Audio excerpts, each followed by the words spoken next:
मध्य प्रदेश के भोपाल शहर में जनजाति अकादमी और संग्रहालय में ये जो आयोजन संत वाणियाँ और हृदास इस विषय पर आयोजित हुआ, देश भर के अच्छे विद्वानों ने, चोटी के लेखकों ने और विश्लेषकों ने इसमें भागीदारी की और 3 सत्र में लगभग 100 से अधिक पर्चे पढ़े जाएंगे। इनमें वर्तमान में संत रैदास की प्रासंगिकता और उनके पदों, उनकी शिक्षाओं और उनके कर्म आदि की जो प्रासंगिकता है उसको हम लोगों ने चिन्हित किया, रेखांकित किया। वे कबीर और दूसरे जो मध्यकालीन भक्ति आंदोलन के संत हैं उन सब में एक शिरोमणि स्थान रखते हैं और वो बातें करते हैं जो आज भी हमारे लिए अनुकरणीय और अनुशीलन योग्य है। ये थे श्री कृष्ण जमुनी जी, उदयपुर के देश के प्रख्यात इतिहास। जो उत्तर का है कर्क रेखा के इधर वाला या फिर महाराष्ट्र से कुछ लगता हो, वो नहीं है जो द्राविड़ भक्ति उत्पन्न, जिसका जिक्र पद्म पुराण में आ जाता है और जिसको लेके स्कंद पुराण 17वीं शताब्दी तक संपादित होता रहा। स्कंद पुराण 1 लाख श्लोक, महाभारत के बाद लगभग जिसमें से 81,000 श्लोक तो हम लोगों को मिलते हैं। एक ही साल में हम लोगों ने ट्रांसलेट किया था। तो मुझे लगता है ये सारे श्लोक कहां से लाए? सारी की सारी जो भक्ति की परंपरा है मित्रों, वो कहीं न कहीं मुझे लगता है यही नहीं, इन संतों ने लोक भाषा का जिस तरह से पुनरुत्थान किया, लोक रीतियों का जिस तरह से पुनरुत्थान किया, लोक परंपराओं, लोक रीतियों और लोकाचारों का जिस तरह से बढ़ावा, संस्कृत वालों को भी नाक पकड़ के इन सब संतों का चरित्र लिखना पड़ा। आपको ताजुब होगा, भविष्य पुराण का जो उत्तरखंड, ये सारे संत उसमें संस्कृत में लिखे हुए हैं। जिन संतों ने कभी अपने पदों में अधिकांशतः पुनर्जन्म की बात नहीं की, उन सब संतों के पुनर्जन्म हो गए। पिताजी मनु का अवतार इनके रूप में, किस देवता का अवतार किसके रूप में हो गया है, आपको ताजुब होगा। ये जो संत हैं उन्होंने उन चतुरों को भी सिखा दिया कि लिखो संस्कृत में। और चंद्रदत्त का जो भगवत भक्ति काव्य है पूरी भक्तमाल की, जबकि भक्तमाल को नवादास ने लिखा, सामान्य आदमी सब छप्पे में लिखने वाला, लेकिन किस तरह से वो आके उन लोगों को भी सारे संस्कृत के अनुष्ठुप, बड़ा सा ग्रंथ राष्ट्रीय संस्कृत संस्थान ने छापा इन दिनों, लेकिन वो पहले भी छपा खेमराज से। आप देखिए ये सारी इस संत मत की, संतों की वाणियों की और संतों के चरित्र की सबसे बड़ी बात थी हमारे बीच में। रैदास उसके प्रतिनिधि संत हैं। कबीर के बाद आपने जो पोथी का कहा वो कितनी बड़ी बात है। रैदास और पिपाजी की वाणियां ही ऐसी हैं जिनमें कोई प्रक्षिप्त अंश हम लोगों को नहीं मिलता है। जरूरत ही नहीं, क्योंकि लोगों ने उनको गाया ही नहीं, मिलाया क्या उसमें से। एक आध पद जो शुद्ध से आ गया, तुम चंदन हम पानी, बाकी जरूरत ही नहीं।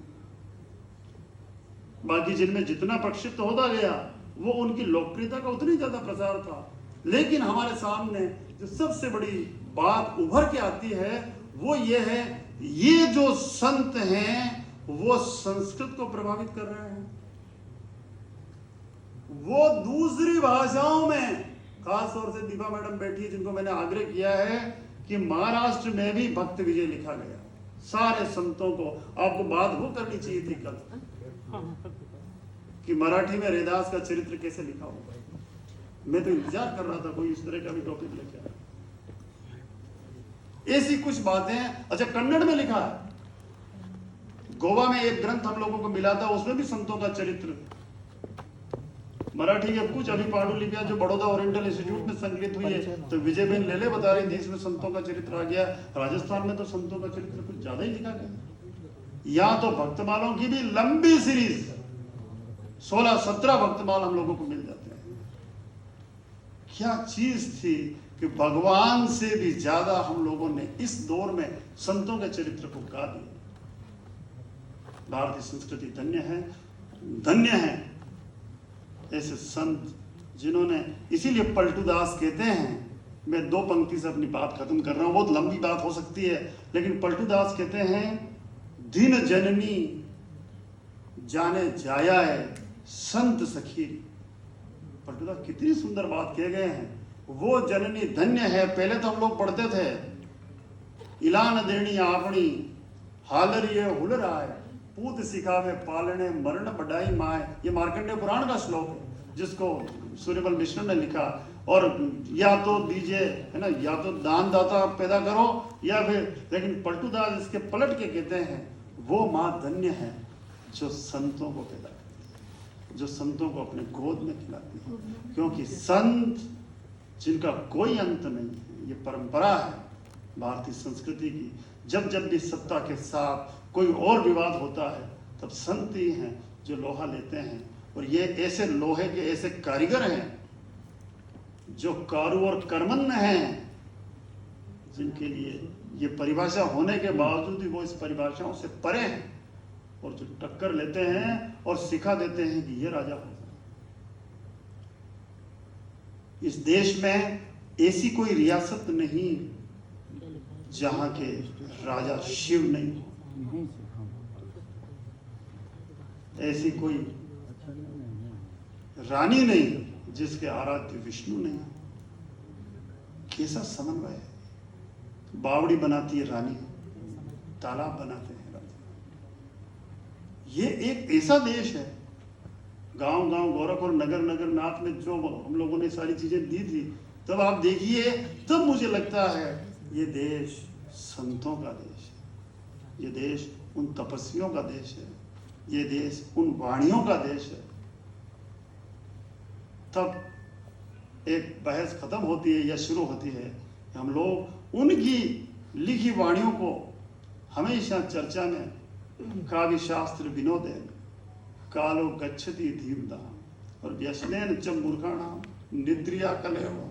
ज्यादा बढ़िया है कि हम लोग उन संतों को गाएं। इसीलिए कभी भी संतों को, संतों की वाणियों को कभी विराम नहीं दिया जाता। आपको ताज्जुब होगा, राजस्थान में जहां सुबह प्रभाती गाई जाती है संत वाणी से, और रात में यदि पोडावणी गाई जाती है सोने के समय पोडना, तो वो भी संत वाणी से होती है। ये अविराम चलने वाली एक प्रक्रिया। भारत ऐसा महान देश है जहां इन संतों की वाणियां हम लोगों का केवल मार्गदर्शन नहीं करती है। हम लोग कौन सी साधना साधते हैं, बताइए आप, कौन सा गुरु मिला जो अपने लोगों को सोना बनाना सिखा सके? ये संत थे, और इनके पास जो नुस्खे थे, ऐसे कौन सी बातें थी जिनकी वजह से राजा पीछे पीछे, और मुझे नहीं चाहिए कुछ भी। संत थे, रैदास थे, काशी का राजा भी उनके पास है, कबीर।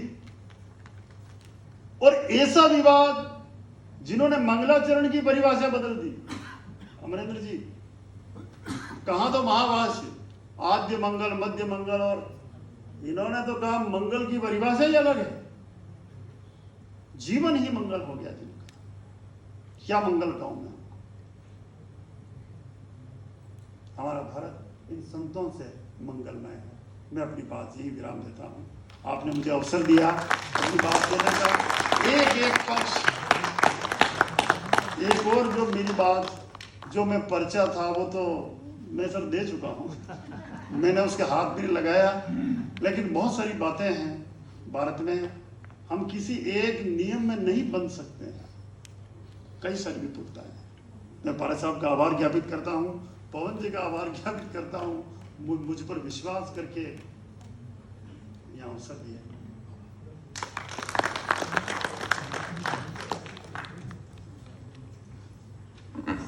सर, आपको साक्षात सुनने का मौका मिला,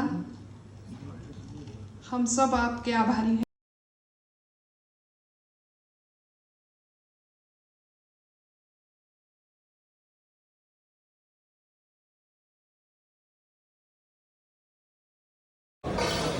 मध्य प्रदेश के भोपाल शहर में जनजाति अकादमी और संग्रहालय में ये जो आयोजन संत वाणियाँ और हृदास इस विषय पर आयोजित हुआ, देश भर के अच्छे विद्वानों ने, चोटी के लेखकों ने और विश्लेषकों ने इसमें भागीदारी की और 3 सत्र में लगभग 100 से अधिक पर्चे पढ़े जाएंगे। इनमें वर्तमान में संत रैदास की प्रासंगिकता और उनके पदों, उनकी शिक्षाओं और उनके कर्म आदि की जो प्रासंगिकता है उसको हम लोगों ने चिन्हित किया, रेखांकित किया।